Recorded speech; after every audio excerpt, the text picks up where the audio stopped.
নমস্কার শ্রোতা বন্ধুরা, আপনাদের সকলকে স্বাগত জানাই আমার চিন্তা মোটিভেশন চ্যানেলে।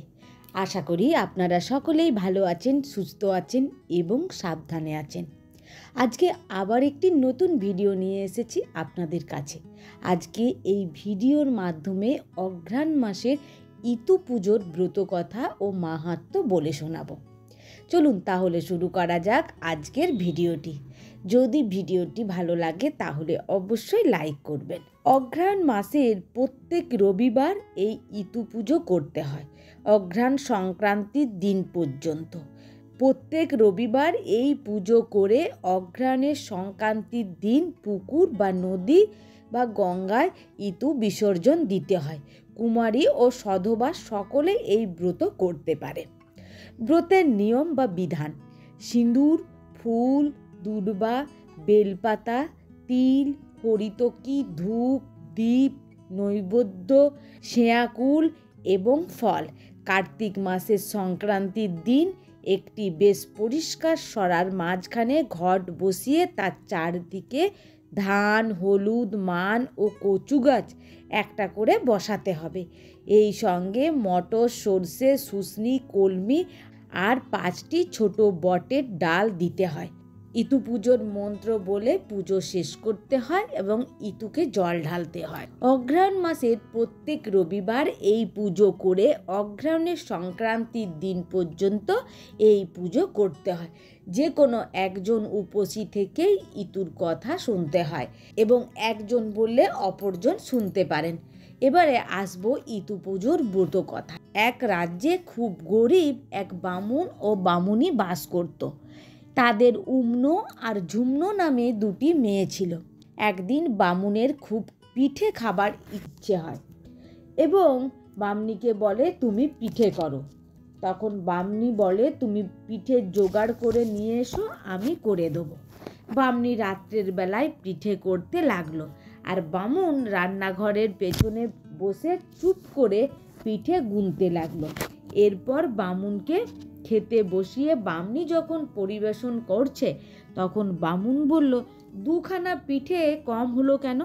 বামনি বলল যে সে তার মেয়ে দুটিকে 2টো পিঠে দিয়েছে। এই কথা শুনে বামুন খুবই রেগে গেল, কিন্তু কিছু বলল না। এরপর একদিন সকালবেলা বামুন বামনিকে বলল, আজ উম্নো ঝুমনোকে ওদের পিসির বাড়ি রেখে আসবো। পিসির বাড়ি থাকলে 2টো খেতেও পাবে আর ওখান থেকেই ওদের বেথার ব্যবস্থা হতে পারবে। আমার বোনের অবস্থা তো খুব ভালো, আমি এতদিন অভিমান করে যাইনি। বামনি খুশি না হলেও মুখে কিছুই বলতে পারল না। বামুন উম্নো আর ঝুমনোকে নিয়ে বাড়ি থেকে রওনা হলো। অনেকখানি হাঁটার পর বেলা বামুন মেয়ে দুটিকে নিয়ে একটি বনের মধ্যে ঢুকলো। মেয়ে দুটি খিদের তৃষ্ণায় খুব কাতর হয়ে পড়েছিল। তারা আর বসে থাকতে পারল না। একটি বট গাছের ছায়ায় তাদের বাবার কোলে মাথা রেখে ঘুমিয়ে পড়ল। বামুন এটাই চাইছিল। সুযোগ দেখে সে ইটের ওপর মেয়ে দুটির মাথা রেখে চুপি চুপি পালিয়ে গেল। যাবার সময় কয়েকটি শামুক ও গুগলি ভেঙে তাতে আলতা মাখিয়ে ছড়ি রেখে গেল। মেয়ে দুটির ঘুম ভাঙতে দেখলো যে তাদের বাবা সেখানে নেই আর চারদিকে খানিক রক্ত ছড়িয়ে রয়েছে। উম্নো তখন ঝুমনোকে বলল, বাবাকে বোধহয় বাঘে খেয়েছে। ঝুমনো বলল, না না, আমরা যে 2খানা পিঠে লুকিয়ে খেয়েছিলাম তাই বাবা রাগ করে আমাদের পিসির বাড়ি রেখে আসার নাম করে বনে ফেলে চলে গেছে। পিসি বলতে কোনো কালেই আমাদের কেউ নেই। এই ভয়ানক বনের মধ্যে তাদের খুব ভয় করতে লাগলো। দুজনেই কান্নাকাটি করতে লাগলো। কোথায় বা তারা যাবে তাও ঠিক করতে পারলো না।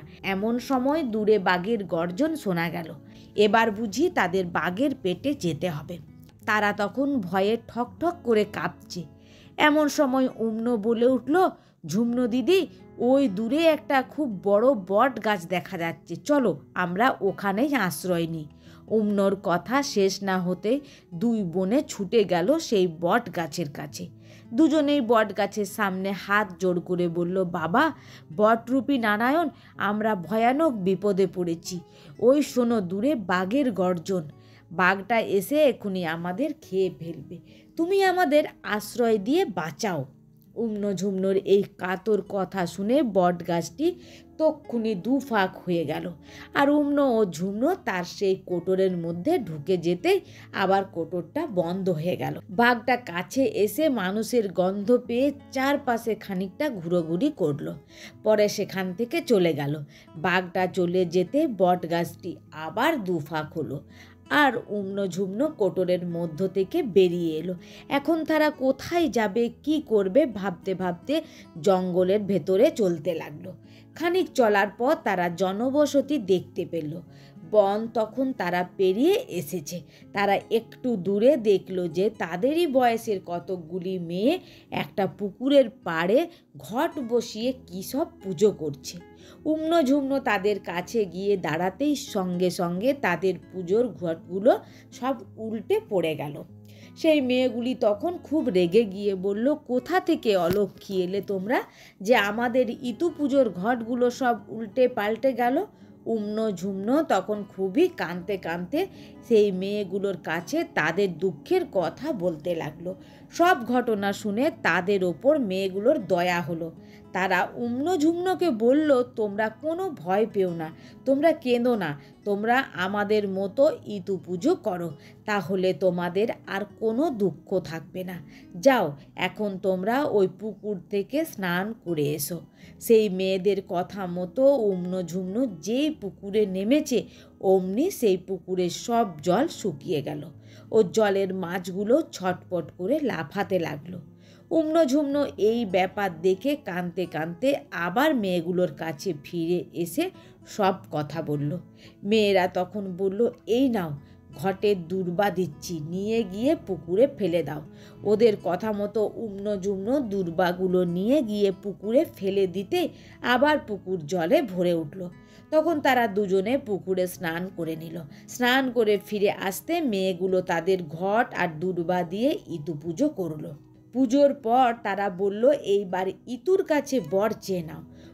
ঝুমনো তখন ইতুর কাছে বর চাইল, ইতু দেবী বর দাও, যাতে আমাদের বাবা মায়ের দুঃখ দূর হয় আর ঘর ভর্তি সোনা দানা ও টাকা কড়ি হয়।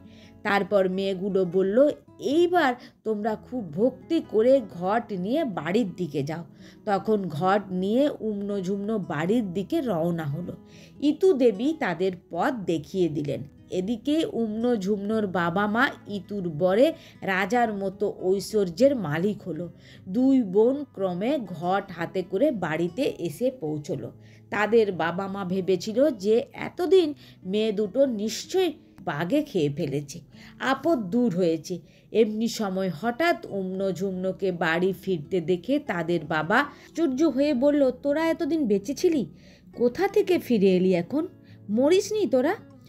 বলল, বাবা, আমরা যদি মরতুম তাহলে আজ তোমরা এত বড় লোক হতে পারতে না। আমরাই ইতু পুজো করে মাকে সন্তুষ্ট করে তোমার রাজ্য হবার বর চেয়েছিলাম, তাই আজ তুমি এত বড় লোক হতে পেরেছ। তখন তাদের বাবা ও মা আদর করে মেয়ে দুটিকে ঘরে ডেকে নিয়ে এলো। বামনিও তাদের মুখে সব কথা শুনে ইতু পুজো আরম্ভ করলো। বছর খানেকের মধ্যেই বামনির একটি সুন্দর ফুটফুটে ছেলে হলো। তখন তাদের আর আনন্দ ধরে না। ধন ঐশ্বর্য ও ছেলে পেয়ে মেয়েদের নিয়ে তারা মনের সুখে সংসার করতে লাগলো। এইভাবে কিছুদিন কেটে যাবার পর একদিন রাজপুত্র আর কোটালপুত্র দুই বন্ধু মিলে অনেক লোকজন সঙ্গে নিয়ে বামুনের বাড়িতে এসে হাজির হলেন। বেলা তখন দুপুর, তারা তখন খিদের তেষ্টায় অস্থির। রাজপুত্র এসে সামনে কে দেখতে পেয়ে বললেন, আমাদের খুব তেষ্টা পেয়েছে, আমাদের একটু জল খাওয়াতে পারো? তক্ষুনি ছুটে গিয়ে একটি ছোট ভাঁড়ে করে এক ভাঁড় জল এনে দিল। এক ভাঁড় জল দেখে রাজপুত্রর ভয়ানক রাগ হলো, কিন্তু কি আর করবেন, ভাবলেন যেটুকু জল পাওয়া গেছে সেটুকুই এখন খেয়ে নেওয়া যাক। এইভাবে রাজপুত্র ভাঁড়টি মুখে তুলে জল খেতে আরম্ভ করলেন। কিন্তু কি আশ্চর্য, যত জল খান ভাঁড়ের জল আর কিছুতেই ফুরোয় না। তখন তিনি তার লোক লস্কর সকলকে সেই ভাঁড়ের জল খেতে দিলেন। তারপর প্রাণ ভরে জল খেলো, তবুও ভাঁড়ের জল যেমন ছিল তেমনই রইল। তখন সকলে কে ধন্য ধন্য করতে লাগলো। রাজপুত্র কে বললেন তার বাবাকে ডেকে আনতে। উম্ন গিয়ে বাবাকে ডেকে আনলো। রাজপুত্র বামুনকে বললেন, আপনার মেয়েটি বড় ভালো, আমি মধ্য দেশের যুবরাজ, আপনার কোনো আপত্তি না থাকে তাহলে আমি আপনার মেয়েটিকে বিবাহ করতে চাই। বামুন তখন বললে, আপত্তি আমার কিছুই নেই, তবে আমার আরেকটি মেয়ে আছে, তার এখনো বিয়ে হয়নি। যুবরাজ বললেন, আমার সঙ্গে আছেন আমার বন্ধু কোটালপুত্র, আপনি ইচ্ছে করলে আমাদের দুজনকে 2 মেয়ে দান করতে পারেন। বামুন দেখলো চমৎকার সুযোগ, সে আর দেরি করলো না। গোধূলি লগ্নে উম্নর সঙ্গে যুবরাজের আর ঝুমনোর সঙ্গে কোটালের ছেলের বিয়ে হয়ে গেল। পরের দিন উম্ন ঝুমনো শ্বশুরবাড়ি যাবার সময় বামনি বললে, তোরা কি খেয়ে শ্বশুরবাড়ি যাবি? উম্ন বলল, আমি এখন রাজার রানী, দাঁতখানি চালের ভাত আর মাগুর মাছের ঝোল ভালো করে রেঁধে দাও, আমি তাই খেয়ে পান চিবোতে চিবোতে হাতির পিঠে বসে শ্বশুরবাড়ি যাব। আর ঝুমনো বলল, আজ অঘ্রাণের রবিবার, ফল মূল নিরামিষ খেয়ে ইতুর ঘট মাথায় নিয়ে আমি হাতির পিঠে চড়ে শ্বশুরবাড়ি যাব। শেষ পর্যন্ত 2 বোনের খাওয়ার 2 রকম ব্যবস্থা হলো। তারা খেয়ে দিয়ে যে যার স্বামীর সঙ্গে হাতির পিঠে চড়ে তাদের শ্বশুরবাড়ির দিকে রওনা হলো। উম্ন যে পথ দিয়ে যেতে লাগলো সেখানে তাদের সামনে পড়ল গৃহদাহ, মড়ক, দুর্ভিক্ষ ও যত সব অমঙ্গলের চিহ্ন। আর ঝুমনো যে পথ দিয়ে যেতে লাগলো দেখতে পেল বিয়ে, সভা সমিতি, অন্নপ্রাশন, আরও নানা রকম পুজো পার্বণ। এইভাবে উম্ন যুবরাজের সঙ্গে রাজার বাড়িতে এসে হাজির হলো।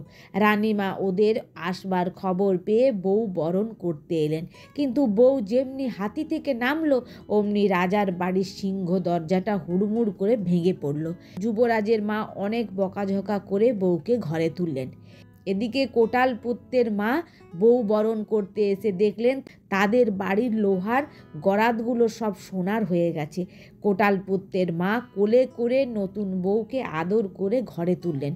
উম্ন রাজবাড়িতে আসার পর যুবরাজের ধন ঐশ্বর্য বিষয় সম্পত্তি সব ক্রমে ক্রমে কোথায় চলে গেল। যুবরাজ একেবারে ভিখারি হয়ে পড়লেন। আর ঝুমনো কোটালের বাড়িতে আসার পর থেকে কোটালের বাড়ি ধন ঐশ্বর্যে পরিপূর্ণ হয়ে গেল। সংসার একেবারে উতলে পড়তে লাগলো। সারা দেশে প্রচার হয়ে গেল যে কোটালপুত্র এক খুবই সুলক্ষণাযুক্ত মেয়ে বিয়ে করে এনেছে। তাদের এখন সব দিকেই বাড়ন্ত। আর যুবরাজ উম্নকে অলক্ষী ভেবে নিয়ে তার ওপর খুবই চটে গেলেন।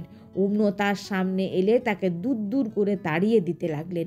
শেষে একদিন ঘাতককে ডেকে বলেন, এই দণ্ডেই উম্নকে কেটে তার রক্ত এনে আমাকে দেখাও। ঘাতক যুবরাজের হুকুমে উম্নকে নিয়ে গিয়ে জঙ্গলে ছেড়ে দিল আর একটি শিয়ালকে কেটে তার রক্ত এনে যুবরাজকে দেখালো।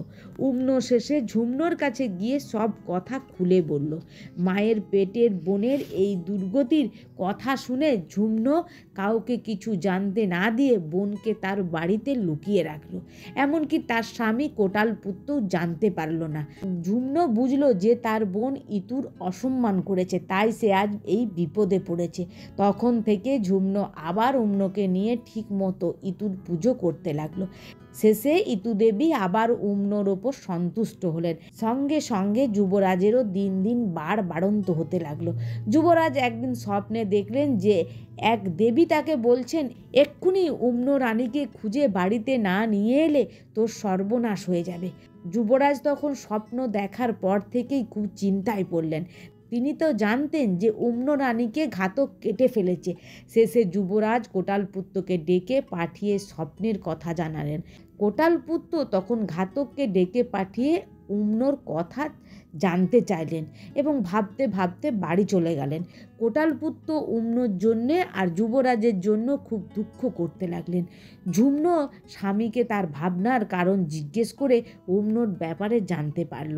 তখন সে তার স্বামীকে বলল, মা ইতু দেবীর আশীর্বাদে যুবরাজ আবার উম্নকে ফিরে পেতে পারেন যদি আমার কথা মতো কাজ করেন। তুমি যুবরাজকে বলো যে আমাদের বাড়ি থেকে তার বাড়ির দরজা পর্যন্ত কলা গাছ পুঁতে তাঁবু ফেলে যদি কড়ির জাঙ্গাল দিয়ে দিতে পারেন তাহলে আবার অম্নকে ফিরে পেতে পারেন। কোটালপুত্র যুবরাজকে সেই কথা জানালেন। যুবরাজ অম্নকে পাবার আশায় সমস্ত ব্যবস্থাই করে দিলেন। ঝুম্ন তখন অম্নকে রানীর সাজে সাজিয়ে তাঁবুর মধ্য দিয়ে রাজবাড়িতে পাঠিয়ে দিল। অম্নর চলার পথে দুর্বাস শিকড় পড়েছিল, সেই দুর্বাস শিকড়ে লেগে অম্নর পা কেটে গেল। যুবরাজ এতে খুবই রেগে গিয়ে হুকুম দিলেন, এই দণ্ডে 18 হাড়ির মাথা আর তাদের বুড়ি মায়ের চোখ দুটো উপড়ে নিয়ে আনা হোক। বলার সঙ্গে সঙ্গেই যুবরাজের হুকুম মতো কাজ হলো। যুবরাজও অম্নকে নিয়ে রাজবাড়িতে ঢুকলেন। তারপর অঘ্রাণ মাসে অম্ন ইতু পুজো করল, কিন্তু ইতুর কথা শোনবার জন্য রাজবাড়িতে উপসী কোনো স্ত্রীলোককে পেল না। অম্ন তখন যুবরাজকে বলল যে একজন উপসী স্ত্রীলোক চাই, যে ইতুর কথা শুনবে। যুবরাজ তখনই লোক পাঠালেন রাজ্যের মধ্যে যে স্ত্রীলোক উপসী আছে তাকে রাজবাড়িতে নিয়ে আসার জন্য। রাজবাড়ির লোক ছুটল চারদিকে, কিন্তু কোনো উপসী স্ত্রীলোককে কোথাও পেল না। শেষে তারা সেই বুড়ি হারিণীকে উপসী জেনে ধরে আনলো। সে কিছুতেই আসবে না, সে বলতেই লাগলো, ওই অলক্ষী রাক্ষসীর জন্য আমার 18 ছেলের মাথা গেল আর আমি অন্ধ হয়ে গেলাম, আমি কিছুতেই সেখানে যাব না। যাই হোক, রাজবাড়ির লোকেরা তাকে জোর করে ধরে আনলো। সে অম্নর কাছে আসতে অম্ন তাকে বলল, বুড়িমা, তোমার কোনো ভয় নেই, তুমি আমার ইতুর কথা শোনো, আবার তোমার সব হবে। বুড়ি তখন 18 ছেলেদের বেঁচে ওঠা আর তার চোখ ফিরে পাওয়ার জন্য বর চাইল। ইতুর আশীর্বাদে তাই হলো। বুড়ি তার 18 ছেলেকে আর নিজের চোখ ফিরে পেল। এরপর হারিণী চারদিকে বলে বেড়াতে লাগলো যে রানীমা অম্নর ইতু পুজোর কথা শুনে সে আবার তার সব ফিরে পেয়েছে। তখন থেকে দেশ শুদ্ধ সকলে ইতুর পুজো করে আনন্দে বসবাস করতে লাগলো। এবারে আসবো এই ব্রতের ফলাফল। এই ব্রত করলে মেয়েরা যথার্থ সুখ সম্পদের অধিকারিণী হয়ে থাকে। জয় মা ইতু মায়ের জয়। আজকের ভিডিওটি এখানেই সমাপ্ত হলো। যদি ভিডিওটি ভালো লাগে তাহলে অবশ্যই লাইক, শেয়ার, কমেন্ট করুন।